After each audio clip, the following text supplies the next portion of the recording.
નમસ્તે વિદ્યાર્થી મિત્રો, આજે આપણે ધોરણ 7 ના સ્વાધ્યાય 1.3 નો ક્વેશ્ચન નંબર 6 અને 7 જોઈશું.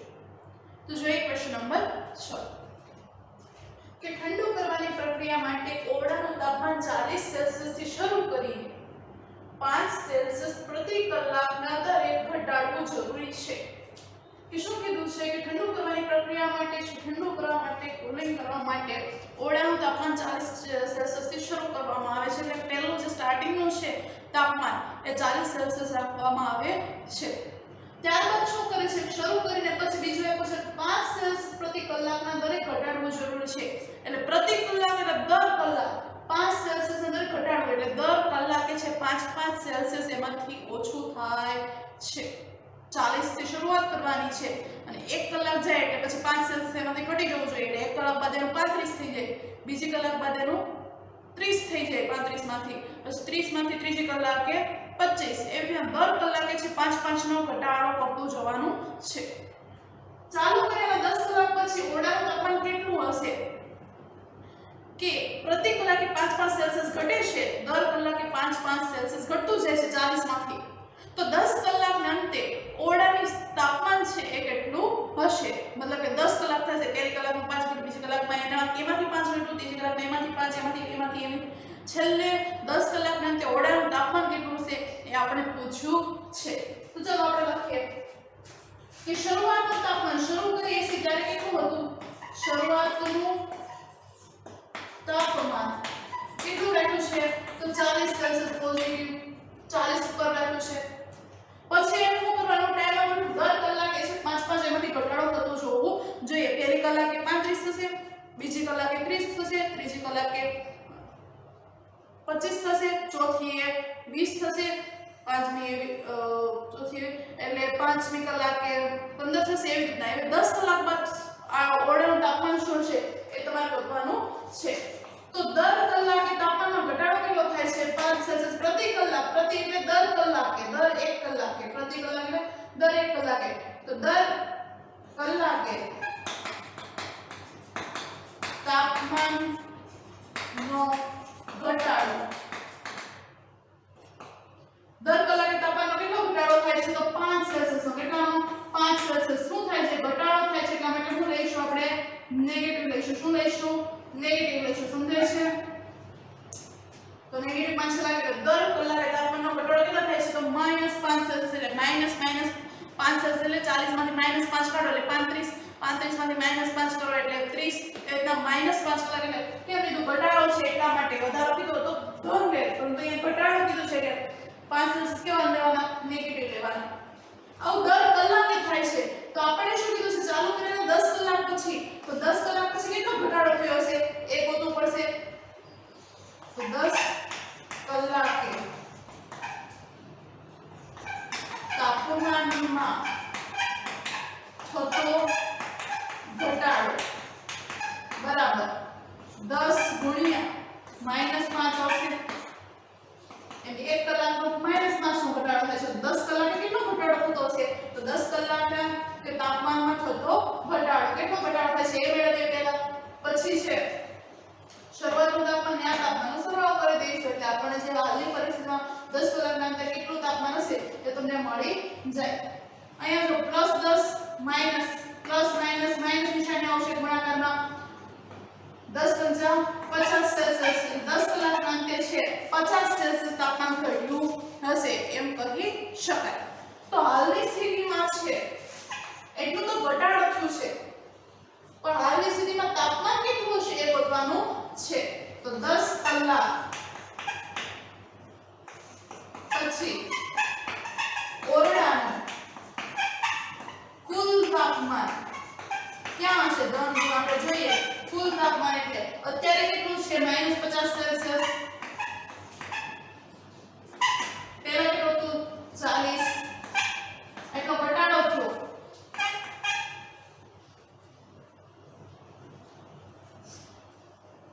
માઈનસ પ્લસ માઈનસ થશે બાદબાકી, નિશાની મોટાની. 50 માંથી 40 જાય તો કેટલા આવે 10, નિશાની મોટાની, 50 ની નિશાની કેવી નેગેટિવ છે તો માઈનસ.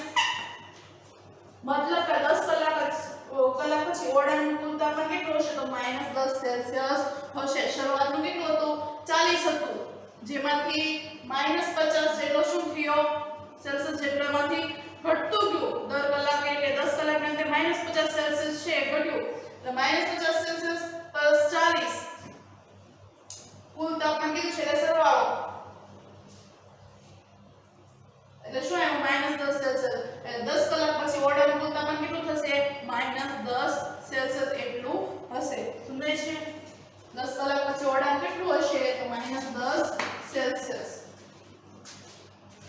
40 માંથી 35 થયું હોય, પછી 30, પછી 25, પછી 20, 15, 10, 5, 0 અને આપણે જે 8 વખત એવું થયું છે 8 કલાકે, જે 9 10 ની કલાક 5 5 ઘટે એટલે -5 ને -10 એટલે ચાલુ કર્યા 10 કલાક પછી એમ જોઈએ આમ જોઈએ તો 10 કલાક પછી એમ લ્યો નીચે 10 કલાક પછી છે તાપમાન -10 સેલ્સિયસ થશે. હવે જોઈએ દાખલા નંબર 7. ચોપડી જો અહીંયા મેં ટૂંકમાં લખી છે રકમ કે વર્ગ કસોટી પત્રમાં કુલ 10 પ્રશ્નો છે. એક ક્લાસમાં છે, વર્ગમાં છે, ટેસ્ટ લેવાય છે અને 10 પ્રશ્નો છે આપવામાં આવેલ છે.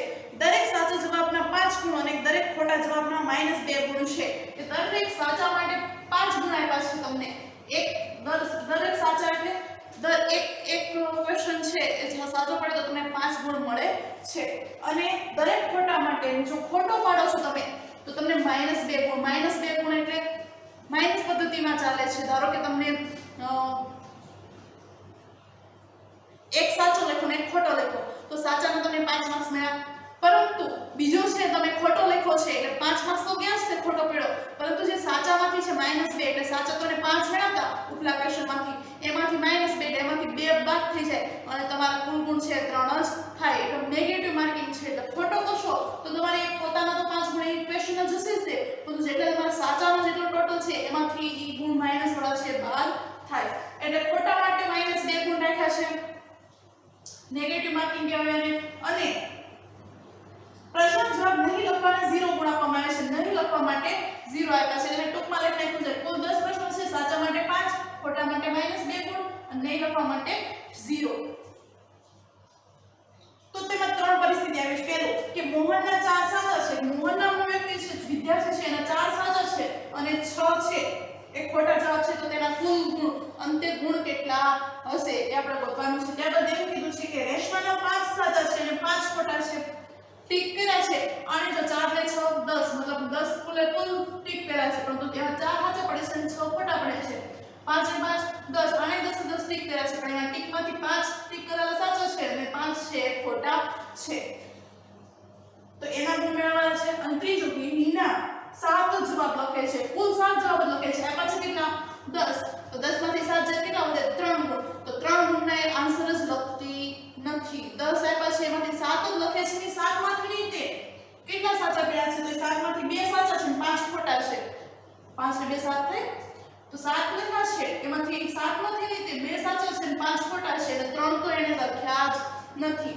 તો 2 સાચાના આપણે આ કરીશું, ખોટા માટે આ ગુણશું અને નહીં લખવા માટે 0 વડે ગુણશું. પછી એના કુલ ગુણ છે તમારે શોધવાના છે. સરસ મજાનો દાખલો છે, ચલો જોઈએ આન્સર. પહેલાનો કે મોહનના કુલ ગુણ બરાબર એને શું કર્યું છે 10 પ્રશ્નો છે તો એને 10 10 ટીક કર્યા છે. જો 4 ને 6 10 ના 10 10 ટીક કર્યા છે, એમાંથી 4 સાચા છે તો 4 ગુણ્યા 5, કેમ કે એક ગુણના કેટલા છે દરેક સાચા માટે 5 છે તો 4 સાચા કરે છે, 4 ગુણ્યા 5 એટલે 20 માર્ક્સ એને મળી ગયા. પરંતુ એને નેગેટિવ ખોટા છે 6 કર્યા છે વત્તા 6 ગુણ્યા -2, 6 ખોટા કર્યા છે એનું નેગેટિવ 2 સાથે ગુણાકાર. સમજાય છે? 4 પંચા 20, 20 પ્લસ 6 દુ 12 plus minus -12 plus minus minus થશે એટલે 20 માંથી કેટલા થશે 12 બાદ થશે એટલે કેટલા આવશે 20 12 કેટલા 8 ગુણ. 4 સાચા લખ્યા છે એટલે 4 પંચા 20 માર્ક્સ એના મળી ગયા, પરંતુ 6 ખોટા લખ્યા છે એટલે નેગેટિવ માર્કિંગ 6 દુ 12 એટલે -12, તો 20 માંથી આ -12 બાદ થાય 8 ગુણ એટલે મોહનના કુલ ગુણ કેટલા છે 8. ત્યારબાદ જોઈએ રેશમાના. રેશમાના કુલ ગુણ એને શું કર્યું 5 સાચા લખ્યા તો 5 ગુણ્યા સાચા માટે કેટલા છે 5 છે વત્તા 5 ખોટા લખ્યા છે તો 5 ખોટા માટે માઈનસ 2 વડે એનું પૂરું છે કે એક ખોટાનો માઈનસ 2 માર્ક્સ છે તો 5 ખોટાનો કેટલો તો 5 ગુણ્યા માઈનસ 2 પચું 25 આ એના સાચાના 25 માર્ક્સ છે પ્લસ નિશાની જુઓ અહીંયા આ બાજુનું છે ને આ બાજુ છે બંને સરવાળા બિલકુલ જો 5 પોઝિટિવ છે પોઝિટિવ નેગેટિવ નો ગુણાકાર નેગેટિવ 5 દુ 10 માઈનસ 10 એને ખોટામાંથી મળે છે 25 છે એને સાચામાંથી મળે છે તો 25 પ્લસ માઈનસ માઈનસ 10 25 માં 10 જશે તો કેટલા વધશે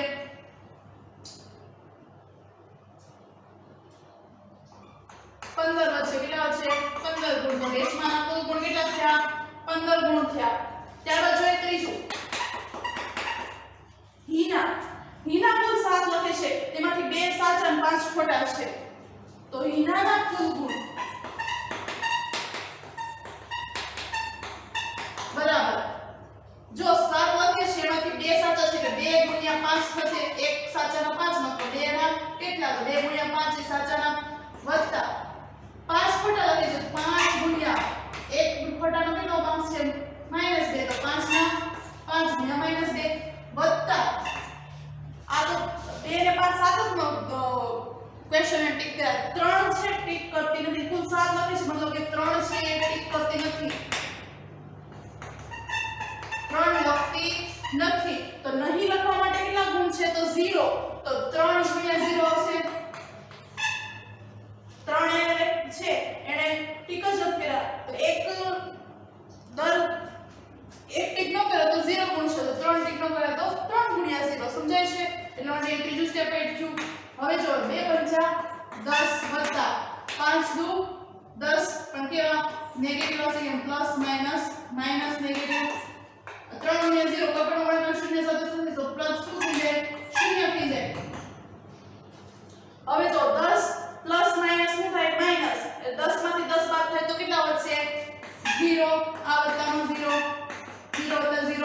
0 મતલબ કે છે ઈના 7 લેખા એમાંથી 2 સાચા લેખા અને 5 ખોટા લેખા એટલે સાચાના એને 10 મળ્યા ખોટાના નેગેટિવ માંથી 5 હતું એટલે 5 10 તો એના 10 થાય એટલે સાચામાંથી 10 પાછા ઉડી ગયા અને 3 તો લેખા જ નતા 3 નો લેખા એના ગુણ્યા 0 એનો એકય માર્ક્સ ન મળ્યો 0 એટલે હાવ એને 0 માર્ક્સ મળ્યા ખૂબ જ સહેલા દાખલા છે એટલે હિનાના કુલ ગુણ કેટલા હતા 0 મોહનના કુલ ગુણ છે 8 રેશમાના થયા 15 અને હિનાના છે 0 એટલા ગુણ થાય છે સમજાય છે શું કર્યું એ જોઈ લેવાનું સાચા હોય તો સાચા દરેક માટે સાચા 5 છે તો જેટલા આપ્યા હોય એને ગુણ્યા 5 કરી દેવાના અને ખોટા માટે -2 છે તો જેટલા ખોટા છે એને ગુણ્યા -2 કરી દેવાનું એ બધાનો સરવાળો કરી દેવાનો ટોટલ મારી દેવાનો અને જે તમારા પ્લસ ઓર માઈનસ જે જવાબ આવે એના કુલ ટોટલ ગુણ થશે સમજાય છે અહીંયા સાથે તમારો દાખલા નંબર 6 અને 7 સરસ મજાનો છે એ પૂર્ણ થાય છે તો તમારી બાકી બુકમાં છે એ લખી નાખવાના છે અને સમજવાના પણ છે અસ્તુ